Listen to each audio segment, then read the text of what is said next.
जिसका हमें नशा लग जाए वो क्या है। अब यहाँ बैठा कोई मदरापान धूम्रपान आदि भी नहीं करता होगा, ये भी मैं मान लेता हूँ, परंतु भीतरी दर्शन अगर हम करें तो मदिरा पान करने वाले के भीतर मद आ जाता है, अहंकार आ जाता है। चार दोस्त कहीं घूमने जाए, सब बैठे बैठे बेटा मदिरा पान कर रहे हैं, जो सबसे ज्यादा नशे में होता है वो कहता है गाड़ी तुम्हारी तरफ नहीं चलाएगी, गाड़ी तो आज मैं ही चलाऊंगा। अहंकार मद में आकर के तू जानता नहीं मैं कौन हूं, ये पता नहीं मेरा बाप कौन है, मेरा ये कौन है, तो हम अहंकार से जाते हैं। अगर हमारे भीतर भी अहंकार है, अब रूप का हो, चाहे वाणी का हो, चाहे अपने बल का हो, चाहे बुद्धि का हो, किसी भी प्रकार का अगर हमारे में अभिमान है, हम कलयुगी जीव हैं। रूपवान होना बहुत अच्छी बात है, परंतु उस रूप का अहंकार हमारे भीतर होना ये तो फिर कभी नहीं फंसा। धन होना बहुत अच्छी बात है, परंतु धन का अभिमान होना ये गलत है। तीसरा स्थान दिया स्त्रिय, पर नारी अथवा पर पुरुष गमन में, पर पुरुष में जो गमन करता है वो स्त्रिय। ऊपर से तो पर पुरुष अथवा पर नारी ये बात समझ में आती है, परंतु आंतरिक अर्थ है आसक्ति। हम कहते हैं संसार बंधन का कारण है, गलत कहते हैं। संसार बंधन का कारण नहीं है, संसार में होने वाली आसक्ति बंधन का कारण है। बारीकी से पकड़ने वाली बात है।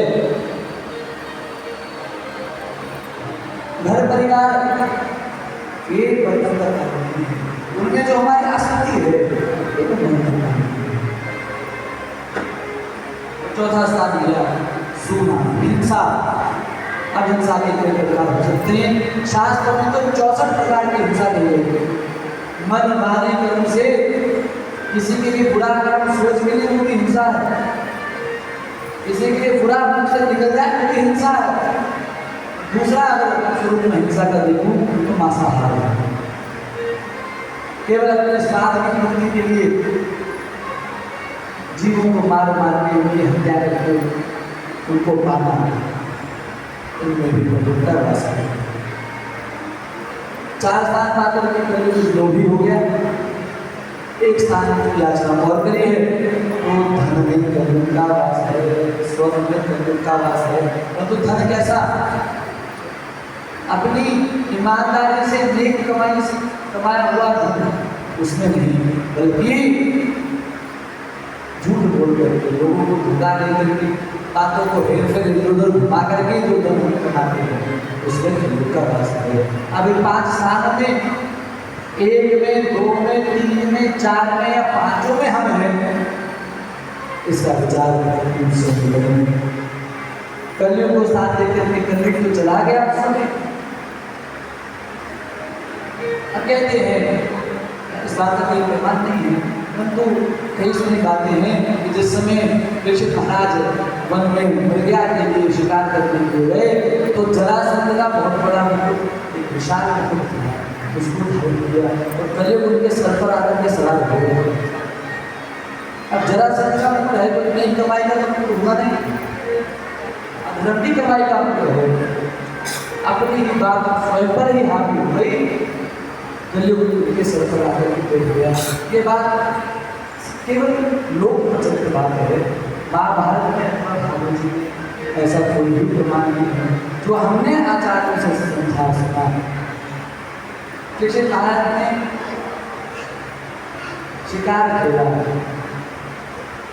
सुमित ऋषि के आश्रित हो गए, उनके गले में मरा हुआ सर्प डाला, उनका अपमान किया, इन सब में कलयुग का कोई दोष नहीं है।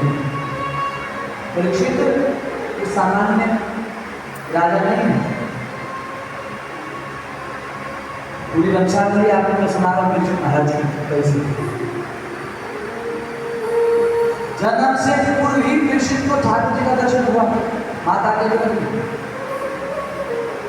और जन्म होते ही जब ऋषि महाराज का जन्म हुआ तो उनकी प्राणवायु नहीं चल रही थी, सांस नहीं चल रही थी, सब रो रहे हैं, सब रो रहे हैं। भाग करके ठाकुर जी आए। ठाकुर जी ने परीक्षित को अपनी गोद में रखा और एक प्रतिज्ञा करी, अगर अर्जुन में मेरा निष्ठल प्रेम है मेरे बालक जीवित होगा। यहाँ शब्द कह रहे हैं अर्जुन, तो आंतरिक भाव ठाकुर जी का क्या है, अगर मेरे भक्तों में मेरी निष्ठल प्रीति है ये बालक जीवित हो जाए। और ठाकुर जी के ऐसे बोलते ही ऋषि महाराज में प्राणवायु का संचार हुआ, उन्होंने नेत्र खोले और सबसे पहला दर्शन हनुमान का किया। परिमणि इक्षित इति परीक्षित, इसने सबसे पहला दर्शन पर ब्रह्म परमात्मा को किया, वही तो परीक्षित है। जिसने जन्म के पूर्व भी भगवान का दर्शन किया, जन्म लेते समय आँख खोली, सबसे पहला दर्शन भगवान कर गया। जीवन भर बड़े धार्मिक तरीके से अपने राजपाट का निर्वहन किया। इन पर भी कभी सवाल हो जाए तो हम जैसे छोटे छोटे जीवों में कहना आचार्य कहते हैं, परीक्षित के साथ ये जो भी घटना थी इसमें केवल और केवल भगवान की इच्छा है, ठाकुर जी की इच्छा है, उसके अतिरिक्त कुछ नहीं।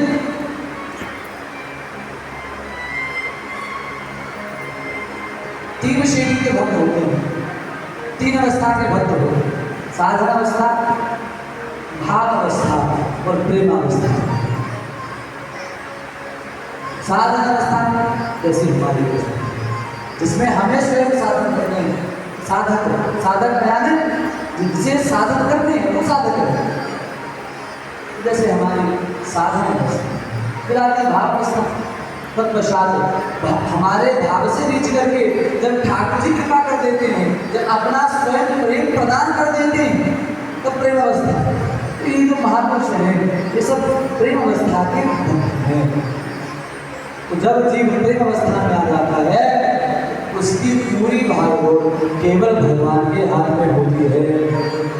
परीक्षित महाराज से जो भी एक कृत्य हुआ तो केवल और केवल ठाकुर जी की इच्छा यहाँ पर स्वीकार करनी पड़ेगी। शिवी ऋषि का अपमान करके पुनः अपने घर महल में और परीक्षित महाराज गए। इतने में पीछे से शिवी ऋषि का 5 वर्ष का पुत्र शिवनी पुनः आश्रम में आया, अपने पिता के गले में धरा हुआ सब देखा तो क्रोधित हो गया, जल हाथ में लिया और श्राप दिया,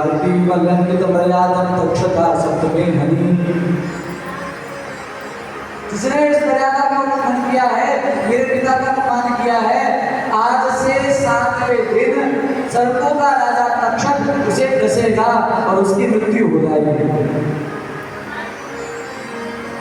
यहाँ श्राप दिया, कहा नहर में जैसे ही पीछे महाराज ने वो जरा सदका को उतारा, अपनी गलती का एहसास हुआ, पूरा अपना द्वारा किया हुआ कृत्य याद आया, आत्मग्लानि से भरे अपना राजपाट अपने पुत्रों को सौंप करके स्वयं बस अब मैं इस पवित्र राजनीतिक गलती के ऊपर बैठने के योग सब त्याग करके गंगा जी की ओर बढ़े। ये खबर मानो पूरे विश्व में आग की तरह फैल रही। सभी संत महापुरुष ऋषि जी की चिंता करते हुए ऋषि जी के पास गंगा जी के किनारे पर प्रस्तुत हुए हैं। तो जिन शनि ऋषि का अपमान हुआ वो भी वहां प्रस्तुत होंगे, जिन शिवजी ऋषि के श्राप दिया वो भी वहां स्वयं व्यास भगवान वहां बैठे हैं, सुखी वहां बैठे हैं, सब ऋषि वहां विराजमान है।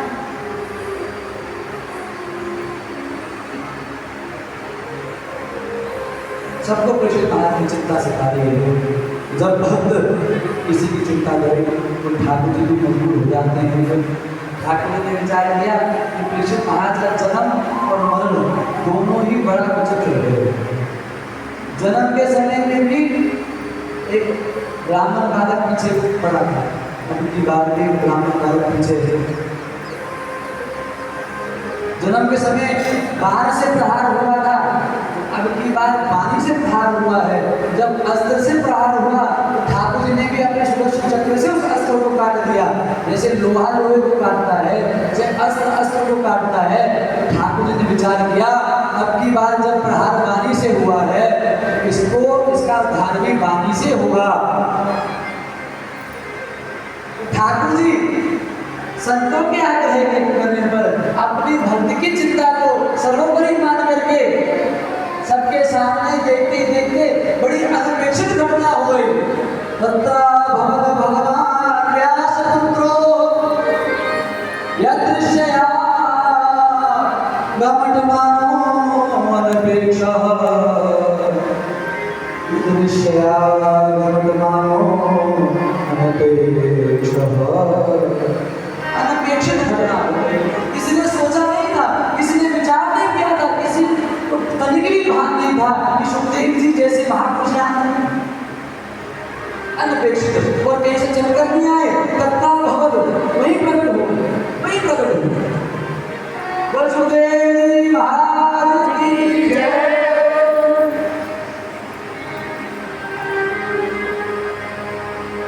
साक्षात भगवान है, साक्षात भगवान है। देखने में हूबहू श्याम सुंदर जैसे, बिल्कुल श्याम सुंदर। जैसे ही सुखदेव जी को अपने समीप से देखा, परीक्षित महाराज ने करने लगे, हो गए कोटि कोटि धन्यवाद ठाकुर जी का कर रहे हैं। नाथ ऐसी कृपा, ऐसा क्या